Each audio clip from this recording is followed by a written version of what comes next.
ज़बानी सुनो। Hello to all the lovely and beautiful people out there. मैं हूं आपकी अपनी शुगरबू। लास्ट एपिसोड में हमने देखा था कि सोहा बेन की बात पे यकीन नहीं करता है और वो कहता है, मुझे पता है तुम मुझे कंफर्ट देने के लिए कह रही हो, तुम्हें ऐसा करने की बिल्कुल भी जरूरत नहीं है। कह के सोहा वहाँ से जाने लगता है कि तभी बेन कहती है, वो किताब तुम्हें याद है, the moon and the west witches forest? जब मैं 12 साल की थी तब वो मेरी फेवरेट किताब थी। ये सुन के सोहा रुक जाता है। बेन उसे कहती है, वो चाबी उसी किताब में है, उस ज्वेलरी बॉक्स की जिसे जुवॉन ने तुम्हें बर्थडे पे दिया था। फिर बेन उसे एक नोट देती है और कहती है, जब उस ज्वेलरी बॉक्स को खोलोगे उसके बाद ही इसे पढ़ना, तुम सब समझ जाओगे। कह के वो वहाँ से चली जाती है। फिर हम देखते हैं कि बेन चोवन के पास जाती है और चोवन को कहती है, मैंने सोहा को सब सच बता दिया कि मैं ही जुवॉन हूँ। उसे सुन चोवन कहती है, पर ये तो सीक्रेट था ना। उसकी बात पे बेन कहती है, हाँ मगर मुझे उसे बताना पड़ा। चोवन उससे पूछती है, वैसे पास्ट लाइफ को याद करके कैसा लगता है? तो बेन कहती है, मुझे समझने में टाइम लगा कि मुझे ऐसे ही जीना है। मेरे लिए हर दिन किसी पिछले जन्म के अपने का बर्थडे या डेथ एनिवर्सरी होती है। कभी मैं अपने पिछले जन्म के रिश्ते से मिल ही नहीं पाई, या तो लोग मर चुके थे या उन्होंने मुझे पहचाना ही नहीं था। लेकिन आज मेरी बहन ने मेरा दिल हल्का कर दिया। उसकी बात सुन जुवॉन उसे कहती है, आपके वापस आने से मैं बहुत खुश हूँ। वहीं हम सोहा को देखते हैं जो कि स्विमिंग पूल में होता है और वो जुवॉन और बेन के बारे में सोच रहा होता है। फिर हम बेन को देखते हैं जो कि अपने घर पर रूम में होती है।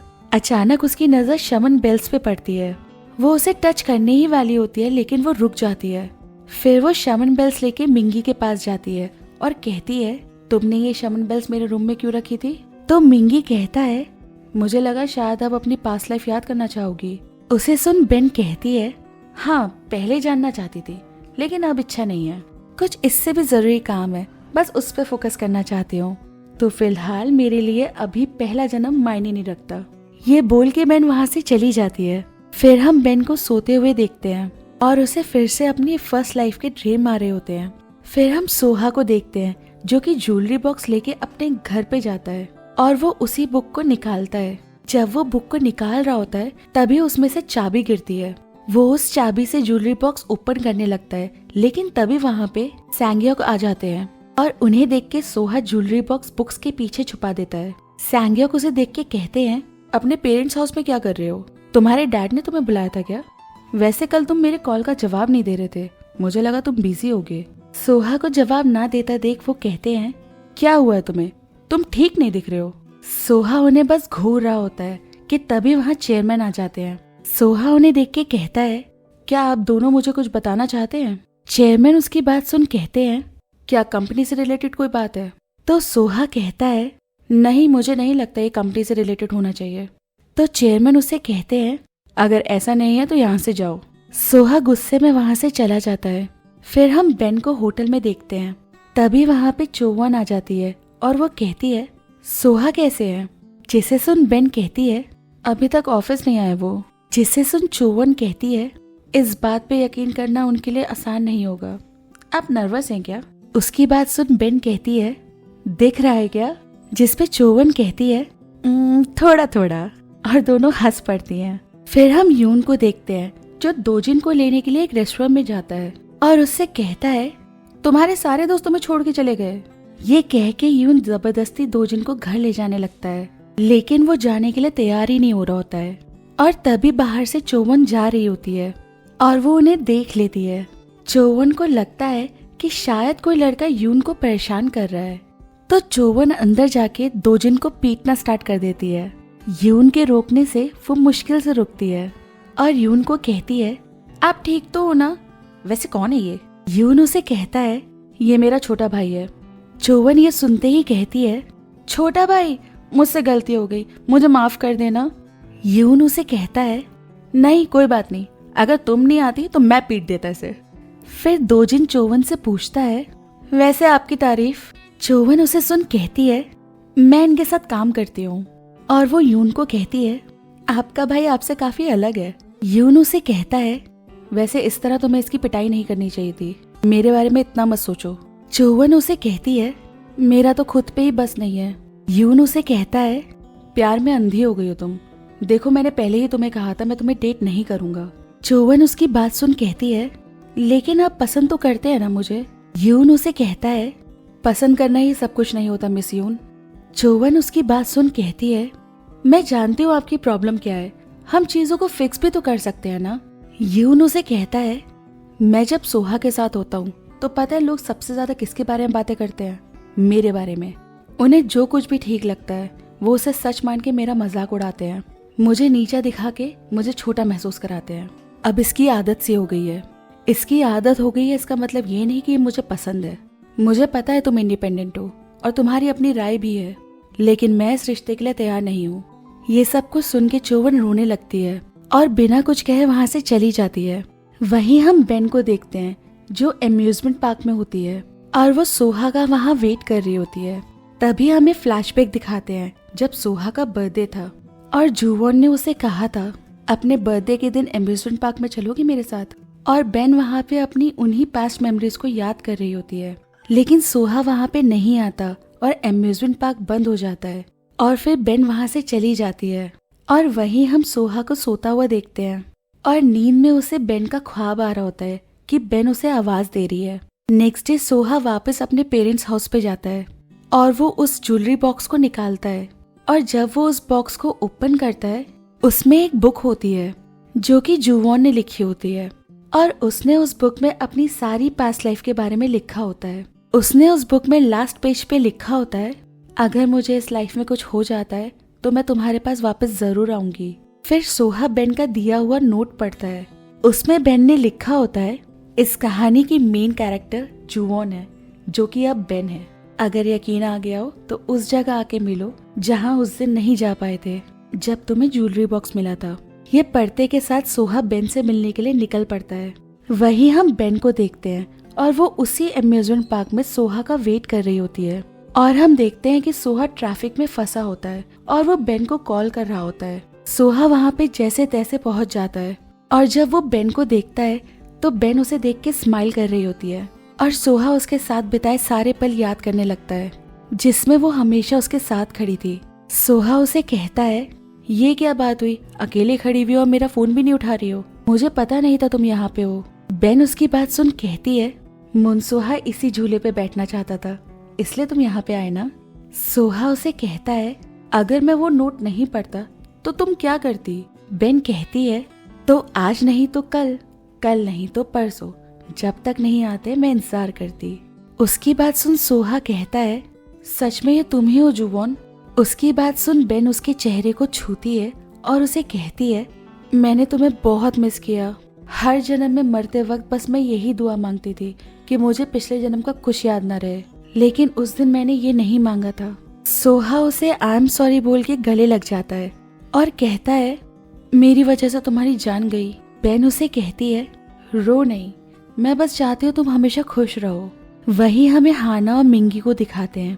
हाना मिंगी को कह रही होती है ऐसा लगता है सोहा और जुवॉन का जितना हमने सोचा था उससे ज्यादा प्यार गहरा है। मिंगी उसकी बात पे कहता है मगर इससे सारी प्रॉब्लम तो सोहा को ही होगी और ये प्रॉब्लम सिर्फ तब ठीक होंगी जब हम लोग नॉर्मल होंगे।